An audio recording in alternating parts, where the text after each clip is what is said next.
झांसी के रक्सा थाना क्षेत्र में देखने को मिला सड़क हादसा, जहां रक्सा पुनावली मार्ग पर कोट खेड़ा गांव के पास कार के सामने मोड़ पर अचानक से आ गया एक ट्रैक्टर, जिसको बचाने के चक्कर में अनियंत्रित होकर सीधे पुलिया से जा टकराई कार। टक्कर इतनी जोरदार थी कि कार का अगला हिस्सा हो गया क्षतिग्रस्त और फट गया टायर। मौके पर पहुंचे ग्रामीणों ने कार में सवार दोनों लोगों को निकाला बाहर और घायल अवस्था में उन्हें झांसी मेडिकल कॉलेज में कराया गया भर्ती।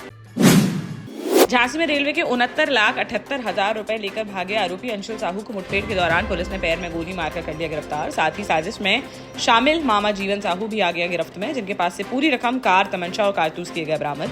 जब आरोपी को पता चला कि उस पर बीएनएस की धारा 316(5) के तहत केस किया गया है दर्ज, जिसमें उसे 10 साल के से लेकर उम्र कैद तक की हो सकती है सजा, तो फूट फूट कर रो पड़ा अंशुल और बोला कि मेरे ऊपर था कर्जा और उसे अय्याशी का था शौक, जिस कारण वह कलेक्शन एजेंट की नौकरी के दौरान रेलवे के 69,78,000 रुपए लेकर हो गया था फरार। दोनों को कार्यवाही करते हुए भेजा गया जेल। ललितपुर जीआरपी ने ट्रेनों में चोरी करने वाले एक वांछित गैंगस्टर प्रतीक दुबे को कर लिया गिरफ्तार, जिसको न्यायालय में पेश किया गया वहां से उसे भेज दिया गया जेल। जीआरपी थाना अध्यक्ष ने बताया कि गिरफ्तार आरोपी प्रतीक दुबे पर ट्रेनों में यात्रियों का सामान चोरी करने के कई मामले हैं दर्ज। इसके अतिरिक्त उस पर गैंगस्टर एक्ट के तहत भी की गई है कार्रवाई। जालौन के उरई शहर में बीती रात दो पक्षों के युवकों के बीच सड़क पर हुई मारपीट। उरई कोतवाली से कुछ ही दूरी पर स्थित शहीद भगत सिंह तिराहे के पास एक पेट्रोल पंप के सामने हुई यह घटना। जानकारी के अनुसार युवकों के बीच किसी पुराने विवाद को लेकर हुई कहासुनी, जो देखते ही देखते हाथापाई में हो गई तब्दील और सड़क पर ही दोनों पक्षों के बीच चलने लगे लात घूंसे और खूब हुई थप्पड़ों की बौछार। इसी दौरान किसी राहगीर ने इस मारपीट का बना लिया वीडियो, जो सोशल मीडिया पर हो रहा है वायरल, जिसको संज्ञान में लेते हुए मामले की जांच पड़ताल में जुटी पुलिस। महोबा जनपद के महोबकंड थाना क्षेत्र के इटौरा बुजुर्ग गांव में एक दरोगा पर मनमानी और वसूली का लगा है आरोप है कि हल्का इंचार्ज दरोगा अजय प्रताप ने पूर्व प्रधान धर्मजीत से खेत में बबूल की लकड़ी काटकर बेचने के एवज में 10,000 रुपए की जबरन वसूली। जब पूर्व प्रधान ने नाती ने किया इसका विरोध, तो उसे बेरहमी से पीट कर दिया गया घायल, जिसे प्राथमिक उपचार के बाद जिला अस्पताल के लिए कर दिया गया रेफर। वहीं पुलिस का कहना है कि शराब के नशे में पुलिस टीम से उलझ गया था उक्त युवक। फिलहाल घायलों के परिजनों के आरोपों पर मामले की जांच में जुटी पुलिस। झांसी में बड़ा हत्याकांड आया सामने, जहां बबीना थाना क्षेत्र के पूरा गांव में खेत पर बने कमरे में भूसे के नीचे दबा मिला 12 वर्षीय मासूम बच्चे साहिल यादव पुत्र रंजीत यादव का शव। गेट का बाहर से लगा हुआ था ताला, खोलकर देखा तो अंदर पड़ा था शव। बच्चे की गला रेतकर और गुप्तांग काटकर बेरहमी से की गई हत्या, जिससे इलाके में फैल गई सनसनी। बबीना थाना पुलिस सहित अधिकारियों व फोरेंसिक टीम ने घटनास्थल का बारीकी से किया निरीक्षण और मौके से जुटाए कई अहम साक्ष्य। मृतक बच्चे के पिता ने अपनी भाभी पर प्रॉपर्टी विवाद में हत्या करने का लगाया है आरोप। हमीरपुर जनपद के राठ तहसील अंतर्गत मझगवा थाना क्षेत्र के गढ़हर गांव में एक ओवरलोड बालू ट्रैक्टर पलटने से 35 वर्षीय महिला मजदूर जानकी देवी की हो गई मौत। धसान नदी के किनारे हुई यह घटना। परिजनों ने स्थानीय पुलिस पर अवैध खनन के लिए एंट्री शुल्क लेकर मिली भगत का लगाया है गंभीर आरोप। जानकारी के अनुसार नदी पर चल रहे बालू खनन में मजदूरी का काम करती थी जानकी देवी। सोमवार को वह अपनी सहकर्मी के साथ बालू से भरे ट्रैक्टर में बैठकर लौट रही थी घर, तभी नदी की ढलान चढ़ते समय अचानक असंतुलित होकर पलट गया ट्रैक्टर, जिसके नीचे दबने से जानकी देवी की मौके पर ही हो गई मौत। पुलिस ने शव को पोस्टमार्टम के लिए भेजकर मामले की जांच की शुरू। झांसी, जालौन समेत आसपास के जिलों में सोमवार सुबह से झमाझम बारिश का दौर है जारी, जहां लगातार बारिश के कारण जनजीवन हुआ है प्रभावित और बढ़ गई है ठंड। वहीं इससे राहगीरों और दुकानदारों को काफी दिक्कतों का करना पड़ा सामना। बारिश के चलते बाजारों में कम दिखाई दी भीड़, वहीं कई स्थानों पर जल भराव की बन गई स्थिति।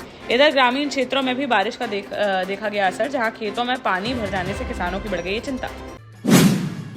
ललितपुर जिले के मथुरा डांग गांव की महिलाओं ने अवैध शराब की बिक्री के खिलाफ खोल दिया है मोर्चा, जिन्होंने पुलिस अधीक्षक को एक प्रार्थना पत्र सौंपकर इस मामले में तत्काल कानूनी कार्यवाही की है मांग। महिलाओं का आरोप है कि गांव में अवैध शराब की बिक्री से माहौल हो रहा है खराब और शराब पीने वाले लोग उनके साथ करते हैं दुर्व्यवहार। उन्होंने पुलिस अधीक्षक से इन लोगों के खिलाफ सख्त कानूनी कार्यवाही कर गाँव में शराब की अवैध बिक्री को तुरंत बंद कराने की अपील। झांसी में एक्सीडेंट में घायल व्यक्ति ने रविवार को मेडिकल कॉलेज में इलाज के दौरान तोड़ दिया दम, जहां खुशीपुरा में रहने वाले 50 वर्षीय महबूब खान 14 दिन पहले गमी में शामिल होने के लिए बाइक से जा रहे थे रिश्तेदार के घर। तभी समथर थाना क्षेत्र के बसोवई गांव में के पास रास्ते में प्राइवेट बस ने उनकी बाइक में मार दी जोरदार टक्कर। तब उनका चल रहा था इलाज और आज उन्होंने तोड़ दिया दम, जिससे परिवार ने मच गया कोहराम। महोबा में किसानों को डीएपी खाद के साथ नैनो यूरिया खरीदने के लिए किया जा रहा है मजबूर। सोमवार को पचपहरा बहुउद्देशीय प्राथमिक ग्रामीण सहकारी समिति में बारिश के बीच घंटों लाइन में खड़े रहे सैकड़ों किसानों का आरोप है कि समिति का कर्मचारियों ने हर बोरी डीएपी खाद के साथ 600 रुपए कीमत की नैनो यूरिया की एक बोतल दे रहे हैं जबरन। यदि कोई किसान नैनो यूरिया खरीदने से करता है मना, तो समिति सचिव उसे डीएपी खाद देने से कर देता है इनकार। किसानों ने प्रशासन से समिति की कार्यप्रणाली की जांच कराने और नैनो यूरिया की जबरन बिक्री पर तत्काल रोक लगाए जाने की उठाई मांग। देश का जाना माना सैनफिन ग्रुप आपके लिए फिर लाया है झांसी में वास्तु के हिसाब से फ्लोर प्लान सहित एक शानदार टाउनशिप, जिसमें सुरक्षा की दृष्टि से सीसीटीवी, एक ही ग्रैंड गेट से एंट्री और एग्जिट, चौड़ी सड़कें, parking, car wash area, senior citizen and international fountain parks, swimming pool, gym, badminton, tennis आदि courts, school, hospital, shopping mart आदि कई सुविधाएं। इसीलिए तो हम झांसी में लोगों की पहली पसंद। 12 साल पहले अपने स्टार्टअप के साथ ही योग्य नेतृत्व, अनुभवी टीम और सक्षम सेंट्रलाइज और उत्तरदायी प्रबंधन के बल पर सबको घर गुणवत्ता के साथ समय पर घर की योजना के तहत सैनफिन समूह ने बहुत ही कम समय में 1500 से ज्यादा यूनिट्स को दिया है कब्जा। समय पर डिलीवरी से हमारे ग्राहकों में बढ़ा है विश्वास और मिली है संतुष्टि। सैनफिन समूह ने बहुत कम समय में Sanfin Ashok city, green homes residency, green homes city, Sanfin Ashok valley, Delhi public school, Sanfin शाखा, केन सैनफिन अस्पताल सहित कई अन्य परियोजनाओं के साथ नई झांसी के निर्माण में स्थापित किया है एक बड़ा मुकाम। तो आप भी आज ही आइए अपने परिवार के साथ और कीजिए अपने सपने साकार। बांदा जिले के देहात कोतवाली क्षेत्र अंतर्गत एक गांव में 23 अक्टूबर को संदिग्ध परिस्थितियों में मिली 17 वर्षीय किशोरी की मौत का गहरा गया है रहस्य, जहां पोस्टमार्टम रिपोर्ट में किशोरी की गला घोटकर हत्या किए जाने की हुई है पुष्टि। रिपोर्ट के अनुसार मृतका के शरीर पर पाई गई हैं कई गंभीर चोटें। गर्दन पर मिले निशान से स्पष्ट रूप से गला घोटकर हत्या किए जाने की ओर होता है इशारा। हालांकि रिपोर्ट में बलात्कार की नहीं हुई है पुष्टि। पुलिस ने अब हत्या का मामला दर्ज करते हुए जांच कर दी है शुरू।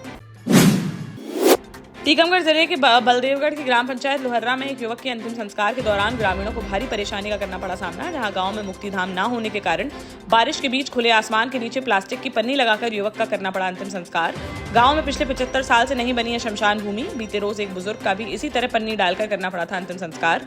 हालांकि इसके बाद कलेक्टर ने 100 ग्राम पंचायत में मुक्तिधाम बनाए जाने के दिए थे निर्देश।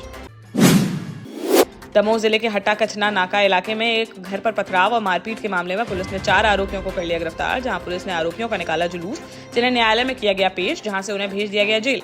22 अक्टूबर की रात की है यह घटना, जब दीपावली के दिन पटाखे फोड़ने को लेकर शुरू हुआ था विवाद। इसके बाद आरोपियों ने घर पर किया पथराव और परिवार के सदस्यों के साथ की थी मारपीट। इस घटना से जुड़े वीडियो सोशल मीडिया पर हुए थे वायरल। पीड़ित परिवार की शिकायत पर पुलिस ने मामला दर्ज करते हुए आरोपियों को कर लिया गिरफ्तार। शिवपुरी के राजमाता विजय राजे सिंधिया मेडिकल कॉलेज के लगभग 500 आउटसोर्स कर्मचारी एक बार फिर चले गए हैं हड़ताल पर, जिनमें सफाई कर्मी, सिक्योरिटी गार्ड, वार्ड बॉय और अन्य स्टाफ हैं शामिल। कर्मचारियों की 1.5 साल से लंबित बोनस और एरियर का भुगतान है मुख्य मांग। इससे पहले 15 अक्टूबर को कर्मचारियों ने वेतन न मिलने पर की थी हड़ताल। यह हड़ताल 16 अक्टूबर को विधायक कैलाश कुशवाहा और कॉलेज प्रबंधन के आश्वासन के बाद हुई थी समाप्त। अब सोमवार को कर्मचारियों ने दोबारा कार्य बहिष्कार करते हुए हड़ताल कर दी शुरू, जिससे मरीजों व तीमारदारों को काफी परेशानियों का करना पड़ रहा है सामना। टीकमगढ़ जिले की ग्राम पंचायत श्रीनगर खास में ग्रामीणों ने सोमवार को नशा मुक्ति के लिए किया है एक बड़ा फैसला, जहां भगवान शिव को साक्षी मानकर शराब, गांजा और जुए पर पूर्ण प्रतिबंध लगाने का लिया गया है संकल्प। इस फैसले के तहत पंचायत, जनपद और विधानसभा चुनाव में शराब बांटने पर 51,000 रुपए का लगाया जाएगा भारी जुर्माना। इसके अतिरिक्त शराब पीने या बेचने वाले व्यक्ति को 2 साल के लिए समाज से निष्कासित करने का भी लिया गया है निर्णय। समाज से निष्कासन में नशा करने वाले व्यक्ति के अलावा उसके परिवार के लोग भी रहेंगे शामिल। झांसी में दीपोत्सव के पावन अवसर पर सनशाइन क्लब झांसी के तत्वावधान में एवं झांसी कल्चरल सोसाइटी के सहयोग से अग्रसेन भवन में भव्य बाबा शाम भजन संध्या एवं दीपावली मिलनोत्सव का किया गया आयोजन। विनोद अग्रवाल ने की कार्यक्रम की अध्यक्षता, जबकि संस्थापक अशोक अग्रवाल, काका एवं संघर्ष सेवा समिति के अध्यक्ष डॉक्टर संदीप सरावगी मुख्य अतिथि के रूप में रहे उपस्थित। मुख्य यजमान के रूप में मंजू कृष्ण मोहन अग्रवाल, अर्चना अनूप बिंदल, सुनीता प्रमोद अग्रवाल, ममता अनिल नायक व शिखा संजय कुमार रहे उपस्थित। बाबा शाम की आरती से हुआ कार्यक्रम का शुभारंभ, जिसके पश्चात भक्तिमय हो गया वातावरण।